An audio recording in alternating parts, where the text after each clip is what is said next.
வணக்கம். என் பேர் விக்னேஷ். நான் வந்து இந்த டெக்னிக் கம்பெனியோட ஒரு எம்ப்ளாயி.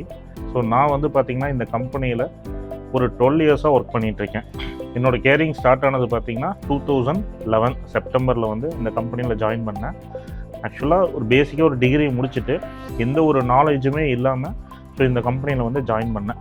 டியூ டு என் ஃபேமிலி பொசிஷன்ஸ் பேஸ் பண்ணி நான் ஜாயின் பண்ணேன். ஸோ ஜாயின் பண்ண புதுசில் எல்லாத்தோட அப்ரோச்சும் எப்படி இருக்கும் என்னங்கிறது தெரியாது இந்த கம்பெனியில். ஏன்னா வந்து நம்ம ஒரு இண்டஸ்ட்ரியில் போகிறோன்னா அந்த இண்டஸ்ட்ரி பற்றி நம்மளுக்கு ஜாயின் பண்ணோடனே எதுவுமே தெரியாது. பட் அங்கே இருக்கிற சர்க்கம்ஸ்டன்ஸ் ப்ளஸ் நம்ம கூட பழகிற ஸ்டாஃப்ஸ், நம்ம கம்பெனி எம்டிஸ், இவங்களோட அப்ரோச்சில் தான் வந்து அடுத்தடுத்து வளர்ச்சி எப்படி இருக்குங்கிறது நம்ம அங்கே ஒர்க் பண்ணும்போது தான் தெரியும்.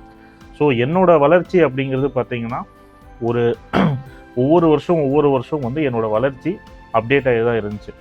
நான் ஸ்டார்டிங் சேரும்போது வந்து நம்ம எப்படி சர்வே பண்ண போகிறோம் அப்படிங்கிறது ரொம்ப தெரியாமல் இருந்துச்சு. பட் எனக்கு வந்து பார்த்திங்கன்னா ஒரு 6 months வந்து எங்கூட இன்னொரு சீனியர்ஸ் வந்து ட்ரைனிங் எனக்கு கொடுத்தாங்க. ஸோ எப்படி நீங்கள் வந்து இந்த கம்பெனியில் நீங்கள் நிறையா ப்ராப்ளம்ஸ் ஃபேஸ் பண்ணுவீங்க, நிறையா விஷயத்தை எப்படி கொண்டு வருவீங்க அப்படின்னு சொல்லிட்டு எங்களுக்கு ட்ரெயின் பண்ணாங்க. நீங்கள் எப்படி உங்களோட வேலையை பார்க்கணும் அப்படிங்கிறது பாயிண்ட் பை பாயிண்ட்டாக வந்து எங்களுக்கு ட்ரெயின் பண்ணாங்க. ஸோ அதில் வந்து கொஞ்சம் கொஞ்சமாக நான் சர்வே ஆகணும். ஸோ எல்லாருமே எடுத்தோடனே எல்லா விஷயத்தையும் சக்ஸஸ்ஃபுல்லாக பண்ண முடியும்னு சொல்ல முடியாது.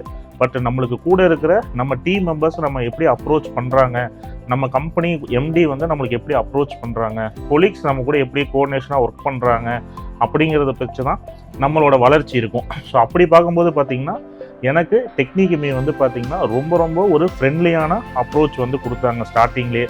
அந்த 6 monthsல வந்து இந்த கம்பெனியில் எனக்கு ஒரு நல்ல ஒரு சரௌண்டிங்ஸ் கிடச்சிது. எல்லாருமே வந்து ஸ்டாஃப்ஸ் ஃபேமிலி மெம்பர்ஸ் மாதிரி பழகினாங்க. எல்லாருமே சோஷியலிசமாக ஃப்ரெண்ட்லி அப்ரோச்சாக இருந்துச்சு. இன்னும் சொல்லப்போனால் இந்த கம்பெனியில் எம்டி திரு ரவி சார் இருக்கார். அவர் வந்து பார்த்திங்கன்னா இன்னும் வந்து ஸ்டாஃப்ஸோட அவங்களோட என்ன பாயிண்ட்ஸ் அவங்க கூடயே சேர்ந்து ஒர்க் பண்ணார்.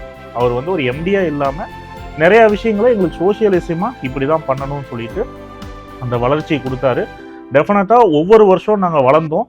கிட்டத்தட்ட பார்த்திங்கன்னா இந்த கம்பெனியில் ஒரு 6 வருஷம் வந்து நான் வந்து பெஸ்ட் எம்ப்ளாயிங்கிற அந்த அவார்டு வாங்கினேன். ஸோ அப்படியே வந்து என்னோடய கெரியர் க்ரோத் ஆகி பேஸ் லெவலில் நான் ஒரு எக்ஸிக்யூட்டிவாக ஜாயின் பண்ணேன். அப்புறம் சீனியர் எக்ஸிக்யூட்டிவ், அதுக்கப்புறம் வந்து பிரான்ச் இன்சார்ஜ், இப்போ பிரான்ச் மேனேஜர், இப்போ வந்து ரீஜனல் மேனேஜர் அப்படிங்கிற போஸ்ட்டில் இருக்கேன். எனக்கு ஒரு நல்ல பேக்கேஜும் இருக்குது. ப்ளஸ் என்னன்னா நம்ம ஒரு இடத்துல இருக்கோன்னா அந்த சர்க்கம்ஸ்டன்ஸ் நம்மளுக்கு என்ன பண்ணுது அப்படிங்கிறது ரொம்ப முக்கியம். அந்த சர்க்கம்ஸ்டன்ஸ் வந்து எனக்கு இங்கே ரொம்ப பாசிட்டிவாக இருந்துச்சு. அந்த அப்ரோச் வந்து இனி எங்கள் டீமில் வர எல்லாத்துக்குமே வந்து நாங்கள் சீனியராக வந்து கொடுப்போங்கிறது வந்து ப்ராமிஸ் பண்ணுறோம். டெஃபினட்டாக யார் வந்து நீங்கள் இந்த கம்பெனியில் ஜாயின் பண்ணாலும் ஒரு நல்ல பிரைட் ஃபியூச்சர்ஸ் இருக்குது. டெஃபினட்டாக வாங்க, எங்களோட சப்போர்ட் உங்களுக்கு எப்பயுமே இருக்கும். தேங்க்யூ.